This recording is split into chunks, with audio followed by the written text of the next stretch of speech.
రామయ్య రమణమ్మలకు ఇద్దరు కుమార్తెలు.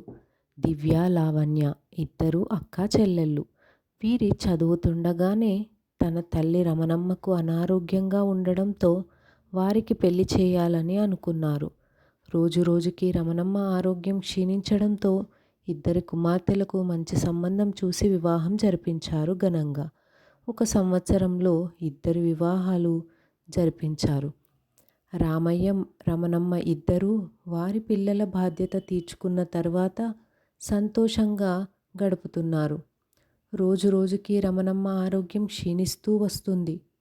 రోజులు గడుస్తున్నాయి. అనుకోకుండా ఒకరోజు రమణమ్మ తిరిగిరాని లోకాలకు వెళ్ళిపోయింది. అంటే మరణించింది.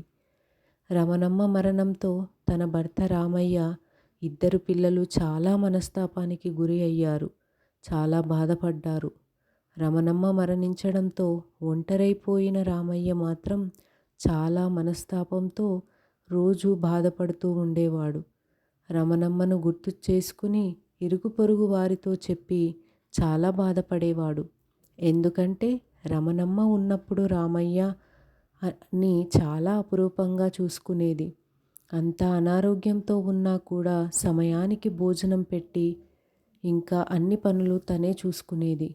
రామయ్య మాత్రం తన భార్య వదిలి వెళ్ళిపోవటాన్ని జీర్ణించుకోలేకపోతున్నాడు. పదే పదే తనని గుర్తు చేసుకొని బాధపడుతూ ఉండేవాడు. తన ఇద్దరు కూతుర్లు వాళ్ళ ఇంటికి రమ్మని అడిగినా కూడా వెళ్ళేవాడు కాదు.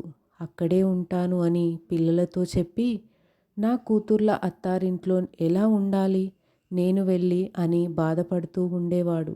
రామయ్యకు మాత్రం తన భార్య చనిపోయి తీరని లోటుగా మారింది. ఉదయం లేచిన నుండి రాత్రి పడుకునే వరకు భార్యను తలుచుకుంటూ బాధపడుతూ భావోద్వేగానికి గురి అవుతూ ఉండేవాడు. ఒంటరిగా ఉండడంతో భార్య జ్ఞాపకాలు ఎక్కువగా గుర్తు వచ్చేవి రామయ్యకు. అలా రోజులు గడుస్తూ ఉండగా రామయ్య తన మతిస్థిమితం కోల్పోయి ఒకరోజు అర్ధరాత్రి తన ఇంట్లో నుంచి భార్యను పిలుచుకుంటూ ఒక మైకంలో వెళ్ళిపోయాడు. రామయ్య మతిస్థిమితం కోల్పోయి రోడ్లపై తిరుగుతూ ఉండేవాడు. కూతుర్లు ఇద్దరూ చుట్టుపక్కల వాళ్ళు సమాచారం ఇవ్వడంతో వెంటనే ఊరికి వచ్చి చూసి తన తండ్రి కోసం వెతికారు.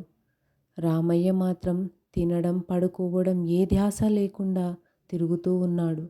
ఒకసారి ఒక మానవత్వం ఉన్న వ్యక్తి రామయ్యను గమనించి తనని అక్కడి నుంచి తీసుకెళ్లి దగ్గరలో ఉన్న అనాథాశ్రమంలో చేర్పించాడు. అలా అప్పటి నుంచి రామయ్య సమయానికి తింటూ పడుకొని ఉంటున్నాడు. కానీ తనకి మతిస్థిమితం లేకపోవడంతో ఏమీ చెప్పలేదు అక్కడ వాళ్ళకి. ఇద్దరు కూతుర్లు మాత్రం తన తండ్రి కోసం తిరగని చోటు అంటూ లేకుండా తిరుగుతూ ఉన్నారు. కానీ తండ్రి ఆచూకీ వారికి దొరకలేదు. దాంతో బాధపడుతూ దగ్గరలో ఉన్న అనాథాశ్రమంలో తండ్రి పేరు మీదుగా నెలకి ఒకసారి వచ్చి అనాథాశ్రమంలో ఉన్న వారికి అందరికీ కొంత సహాయం చేసి వెళ్ళేవారు. ఒకరోజు ఆ అనాథాశ్రమంలో ఓనర్తో తన తండ్రి కనిపించడం లేదన్న విషయం గురించి చెప్పి బాధపడ్డారు. అలా 2 నెలలు గడిచింది. 2 నెలల నుంచి అనాథాశ్రమంలో వృద్ధులకి ఏదో ఒక రకంగా సహాయం చేస్తూనే ఉన్నారు ఇద్దరు కుమార్తెలు. అలా తండ్రి దూరమయ్యి 6 సంవత్సరాలు గడిచిపోయింది.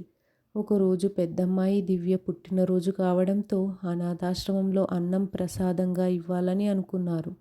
అనుకున్నట్టుగానే అంతా సమకూర్చుకొని అనాథాశ్రమం చేరుకున్నారు ఇద్దరు అక్క చెల్లెళ్ళు వాళ్ళ భర్తలతో. అలా ఇద్దరు కుమార్తెలు వృద్ధులకు వడ్డిస్తూ ఉన్నారు. అందరూ వచ్చి కంచాలు పట్టుకొని అన్నం పెట్టుకొని వెళ్తూ ఉన్నారు. అప్పుడే అక్కడ అనుకోని సంఘటన జరిగింది. అదేంటంటే 6 సంవత్సరాలుగా వెతుకుతూ ఉన్న తన తండ్రిని చూసిన ఇద్దరు కూతుర్లు ఏడుస్తూ సంతోషపడుతూ తండ్రి వైపు పరిగెత్తసాగారు. నాన్న నాన్న అని గట్టిగా అరుస్తూ ఏడుస్తూ పరిగెత్తుతూ ఉన్నారు. కానీ తండ్రి ఆరోగ్యం కుదురుకున్నా కూడా చాలా కాలం కావడంతో పిల్లలిద్దరిని వెంటనే గుర్తుపట్టలేక భయంతో వెనకడుగు వేశాడు తండ్రి. ఇద్దరు కుమార్తెలు మాత్రం ఆనంద బాష్పాలతో తండ్రిని హత్తుకుని ఏడుస్తూ ఉన్నారు. కాసేపు తర్వాత తండ్రి ఇద్దరు కుమార్తెలను గుర్తుపట్టాడు. కానీ ఆ ఇద్దరి కుమార్తెల సంతోషానికి అవధులు లేకుండా పోయాయి. ఎన్నో రోజులుగా వెతుకుతున్న తన తండ్రి కనిపించడంతో చాలా సంతోషపడ్డారు. అక్కడ ఉన్న యాజమాన్యంతో మాట్లాడి తన తండ్రిని వారి ఇంటికి తీసుకువెళ్ళారు. వెళ్ళేటప్పుడు తన తండ్రిని చాలా బాగా చూసుకుంటామని, తండ్రి లేని లోటు మాకు తెలిసిందని, మాకు దేవుడు మళ్ళీ తండ్రిని ప్రసాదించాడు అని బాధతో చెప్పి తండ్రిని అక్కడి నుంచి తీసుకెళ్ళి తన తండ్రిని ఇద్దరు కూతుర్లు ఆప్యాయంగా చూసుకోసాగారు.